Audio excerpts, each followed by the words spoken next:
Turma, olhe nós aqui de novo. Agora eu quero falar um pouco com vocês sobre hemostasia. Pessoal, hemostasia é um conjunto de reações fisiológicas que faz o nosso sangue se manter dentro do nosso sistema circulatório, tá? O nosso sistema circulatório, caso haja o contato de alguma substância estranha com o sangue, que não o endotélio, ele vai desencadear um processo de coagulação. É um mecanismo de defesa, tá? É um mecanismo de defesa do nosso organismo, fazendo com que haja a formação de trombos. Esses trombos levam à trombose, tá? E a trombose leva ao entupimento desses vasos sanguíneos que podem causar danos. Caso seja no cérebro, um AVC isquêmico, um acidente vascular cerebral isquêmico. Caso seja no pulmão, uma embolia pulmonar. Caso seja no coração, um infarto, ou infarte, ou infarte, fique à vontade, do jeito que você quiser, mas o trem vai parar, tá? Então, caso esse sistema circulatório seja rompido, também vai ocorrer hemorragia, tá? Hemorragia é o vazamento, o extravasamento de sangue dos nossos vasos sanguíneos. Pode ocorrer por perfuração desse sistema, ou pode ocorrer também por falha no processo de coagulação sanguínea, tá? E aí nós vamos falar um pouco sobre os fatores de coagulação depois, tá certo? Então, o nosso organismo, o objetivo é não deixar, o nosso objetivo do nosso sistema circulatório é não deixar que ocorra nem trombose e nem hemorragia. A isso nós chamamos de hemostasia, tá? Tranquilo. Então, existe um teste laboratorial que é utilizado exatamente para avaliar o bom funcionamento deste sistema, tá? Para ver se a hemostasia está ok. Então, ele é um conjunto de provas, de testes de laboratório, que visa detectar alterações no processo de coagulação do sangue, ou seja, no processo de hemostasia. E ele é solicitado quando existe suspeita de que não está ocorrendo de forma tranquila a hemostasia, ou seja, quando o camarada tem sintomas de trombose ou quando ele tem sintomas de hemorragia, tá? E essa hemostasia, ela é dividida em duas partes, primária e secundária, tá? Secundária. Então, a nossa coagulação sanguínea, nosso sistema de defesa para manter o sangue dentro do vaso sanguíneo, ele é feito em cascata.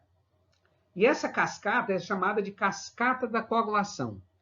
E tem uma via que é chamada rápida, tá? Que é a chamada via extrínseca, e uma via chamada de rápida, uma via mais demorada, mais duradoura, chamada de via intrínseca, tá? Pessoal, essa cascata é feita através de substâncias, na maioria das vezes proteicas, né? E esses fatores de 1 a 13, são proteínas, tá? O nome deles, protrombina, fibrinogênia, celerina, proconvertina, proacelerina, né? Cálcio, e aí vai, né? São fatores, são proteínas que trabalham de forma que uma sendo ativada, ativa a outra e a outra, a outra, a outra, a outra, até que culmina na formação do coágulo, da fibrina e depois do coágulo, tá? Então, falha em qualquer um desses fatores altera o produto final da coagulação, que é o coágulo, tá? Então, os testes de laboratório, eles visam exatamente descobrir onde é que está essa falha. Vejam aí nesse slide que a via extrínseca, ela começa lá, ó, com o fator 7, depois fator 10, depois fator 5, fator 2 e o fator 1, que é o fibrinogênio. Rapidinho.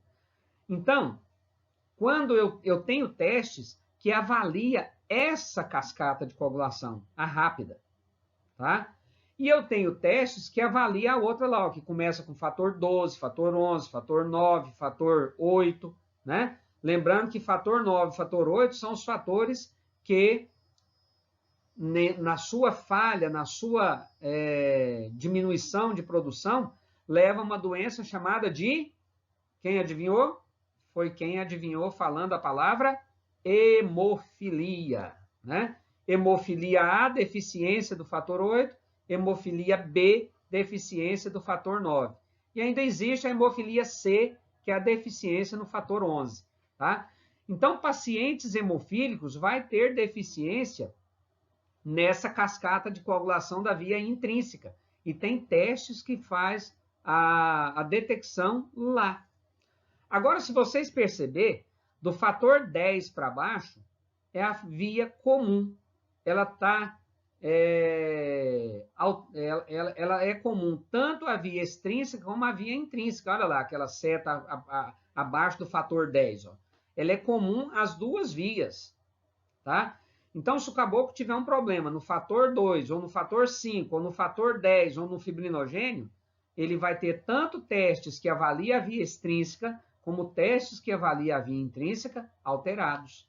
Então, é assim que o laboratorista informa para o médico onde é que pode estar o problema da coagulação desse camarada. Tá?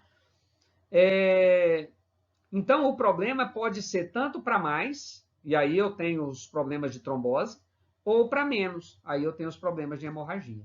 Tá? Então, tem testes de laboratório que dosam cada fator desse individualmente, tá? Os testes de laboratório, eles avaliam as vias e tem teste de laboratório que avalia cada fator desse individualmente, tá? Fator 5, fator 8, fator 9, né? Inclusive, para classificar hemofilia, faz a dosagem tanto do fator 8, se for hemofilia A, ou do fator 9, se for hemofilia B, e aí classifica ela em leve, moderada ou acentuada de acordo com a quantidade desse fator que o organismo da pessoa produz, tá? É uma doença genética. Bom, então o coagulograma ele é composto por esses testes aí, ó, tempo de sangramento, tempo de coagulação, prova de fragilidade capilar, retração do coágulo e contagem das plaquetas, tá? Esse tempo de tromboplastina parcial ativada e o tempo de atividade de protrombina, quando os médicos solicitam coagulograma, tá? Ele está querendo esses 5 testes primeiros aí, ó, TS, TC, PFC, RC e a CP, que é a contagem de plaquetas, tá? Quando ele quer TAP e TTPA individualmente, ele o faz na solicitação, no pedido médico, o pedido em separado. Agora, os laboratórios, por esses 2 últimos testes aí, serem testes que têm a capacidade de serem automatizados, os laboratórios estão ficando cambeta também. O médico pede coagulograma e eles estão liberando só o TAP e o TTPA, por praticidade.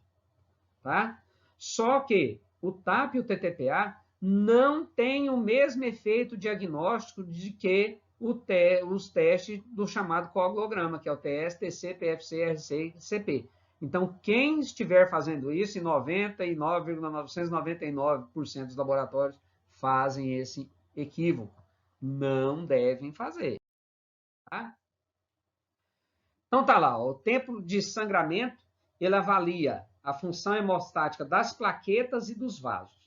Pessoal, o tempo de sangramento é o tempo gasto para o sangue parar de escoar de uma lesão em um capilar sanguíneo, tá? Essa lesão ela é feita com um instrumento chamado de lanceta, que tem 3 milímetros de comprimento. Então, você vai fazer uma perfuração ou na polpa digital ou no lóbulo da orelha e ver quanto tempo leva para parar de sangrar. Ele avalia a via extrínseca, tá? Aquele sangramento rápido, tá? Aquela via rápida da coagulação, tá? Aqui tem a metodologia, não vou falar sobre ela aqui com vocês agora, porque nós vamos fazer isso na prática, tá? Bom, então, algumas doenças que podem acontecer de dar um teste alargado. Quando a gente fala um teste alargado, é significado que é um tempo maior do que o normal. O normal é de 1 a 3 minutos, tá? Testes com mais de 3 minutos ou com menos de 1 minuto são testes alterados, tá? Então, aí tem algumas doenças que podem culminar com o teste alargado, né? Vocês viram aí doença hepática, porque a maioria desses fatores da via extrínseca são produzidos no fígado. Então, qualquer hepatopatia pode levar à produção insuficiente desses fatores e levar a um aumento do tempo de coagulação. Tá? Tempo de coagulação, avalia a via intrínseca. Então, ó, TS, via extrínseca, TC, via intrínseca. Tá? Esse teste está falando ali, ó, que ele é substituído pelo TTPA, tá? Mas substituído entre aspas, porque ele não tem a mesma interpretação, tá? Ele precisa de ser realizado. Como que ele é feito? Colhe-se o sangue da pessoa, à medida que o sangue entra no tubo ou entra através da agulha, dispara o cronômetro, tá? E vai ver qual o tempo que se gasta para coagular esse sangue, que é em torno de 4 a 11 minutos. Então, olha, lembra que eu falei que a via intrínseca é mais demorada? Olha aí, ó, o teste para avaliar essa via intrínseca, tá? Então, o normal é de 4 a 11 minutos. Então, eu colho uma determinada quantidade de sangue, nós vamos ver lá na prática, tá? Deixo isso em repouso, em banho-maria a 37 graus, fazendo a excitação, né? Fazendo movimentos com o tubo de 1 em 1 minuto, e aí eu vou ver a hora que ele coagular, a hora que ele parar de escorrer no tubo, é porque ele coagulou. Eu paro o cronômetro, tá? Beleza, aqui tem a técnica, vamos falar sobre isso, tá? Então, olha lá, ele é positivo na hemofilia A, na hemofilia B, deficiência de vitamina K, deficiência de plaqueta, deficiência de fibrinogênio, tá? Prova de fragilidade capilar. Pessoal, os vasos sanguíneos, né, principalmente os capilares, eles têm que resistir a uma pressão sanguínea, a pressão que o coração faz ao bombear o sangue. Porque senão ele bombeava, se esse vaso estiver fraquinho, ele vai explodir. Então, como que é feito isso? Eu vou simular uma pressão média. Ou seja, suponhamos que o camarada tem uma pressão arterial de 120 milímetros de Hg por 80 milímetros de Hg. Tá? Ou seja, 12 por 8. Faz a média disso. 12 mais 8, 20, divide por 2. Quanto dá, gente? Quanto? Faz as contas? 10. Então, eu vou deixar o esfigmomanômetro inflado durante 5 minutos na pressão de 10 milímetros de Hg, de 100 milímetros de Hg. O sangue não vai estar passando normalmente pela artéria, pelo capilar. Por quê? Porque ele está sob pressão, tá? Então, o que acontece? O sangue passa, né, na diastólica, mas aí ele não consegue subir. Então, ele vai ficar fazendo uma pressão maior no vaso. Se esse vaso tiver frágil, ele vai estourar e vai formar pequenos hematomas, que a gente chama de petequias, tá? Hematoma maior. Um hematoma maior, equimose. Um hematoma grandão, hematomão. Tá certo? Tá? Então, de acordo com o tamanho desse hematoma, a gente vai chamar de petequias ou de equimoses. Tá? Então, a petequia é um pontiforme.